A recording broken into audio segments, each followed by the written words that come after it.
Hi guys! For today's video nga ay titikman natin ang isa sa famous hot pot dish na matatagpuan dito sa Yamanashi. Pagpasok mo pa nga lang ay sobrang mako-curious ka na sa dami talaga ng tao.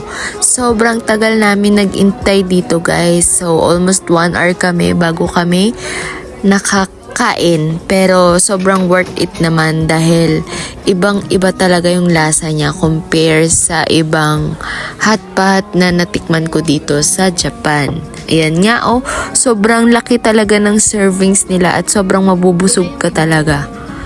Worth it talaga guys. So marirecommend ko to sa inyo. Hindi pwedeng hindi kayo kakain dito pag pumunta kayo sa Yamanashi.